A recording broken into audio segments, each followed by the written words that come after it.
തൃത്വനാമത്തിന് മഹത്വമുണ്ടാവട്ടെ. മലങ്കര മാർത്തോമ സുറിയാനി സഭയുടെ എക്യുമെനിക്കൽ ബന്ധങ്ങൾ നൂറ്റാണ്ടുകളിലൂടെ എന്ന പുസ്തകം പരിചയപ്പെടുന്നതിൽ അതിയായ സന്തോഷമുണ്ട്. ഏതൊരു സഭയുടെയും സ്വത്വ രൂപീകരണത്തിൽ എക്യുമെനിക്കൽ ബന്ധങ്ങൾ സുപ്രധാന പങ്കുവഹിക്കുന്നു. മലങ്കര മാർത്തോമ സുറിയാനി സഭയുടെ ചരിത്രത്തിലുടനീളം ഇതര സഭാവിഭാഗങ്ങളുമായി സൗഹൃദവും ഐക്യവും പുലർത്തുവാൻ നാം പ്രത്യേകം ശ്രദ്ധ പതിപ്പിച്ചിരുന്നു. സഭകൾ തമ്മിലുള്ള ഐക്യം ക്രൈസ്തവ സാക്ഷ്യത്തിന് നിർണായകമാണെന്ന തിരിച്ചറിവ് സഭ എന്നും പുലർത്തിയിരുന്നു.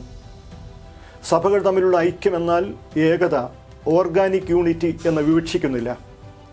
വ്യത്യസ്തങ്ങളായ സാമൂഹിക, സാംസ്കാരിക, സഭാ പാരമ്പര്യങ്ങൾ നിമിത്തം സഭകൾ തമ്മിലുള്ള വൈവിധ്യം സംജാതമാകുന്നത് സ്വാഭാവികമാണ്. വൈവിധ്യങ്ങൾ നിലനിൽക്കുമ്പോഴും ഐക്യം എങ്ങനെ സാധ്യമാക്കുവാൻ കഴിയുമെന്നത് എക്കാലവും മാർത്തോമ സഭ നേരിട്ട വെല്ലുവിളിയാണ്.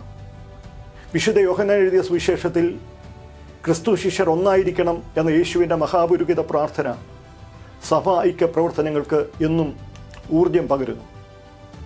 സഭകൾ തമ്മിലുള്ള വിഭജനം ദൈവഹിതത്തിന് വിരുദ്ധവും ക്രിസ്തുവിനെ വേദനിപ്പിക്കുന്നതുമാണ്. ഇതര സഭകൾ തമ്മിലുള്ള വൈവിധ്യം അംഗീകരിക്കുന്നതിനും സഭകൾ ഒരുമിച്ച് ദൈവരാജ്യ ശുശ്രൂഷയിൽ പങ്കുചേരുന്നതിനും പരിശുദ്ധാത്മാവ് നമ്മെ നിരന്തരം ആഹ്വാനം ചെയ്യുന്നു. മാറുന്ന ലോക സാഹചര്യങ്ങളുടെയും വെല്ലുവിളികളുടെയും പശ്ചാത്തലത്തിൽ മാർത്തോമ സഭയും ഇതര സഭകളുമായി എക്യുമെനിക്കൽ പ്രസ്ഥാനങ്ങളുമായുള്ള ബന്ധം ഈ പുസ്തകം വിശകലനം ചെയ്യുന്നു.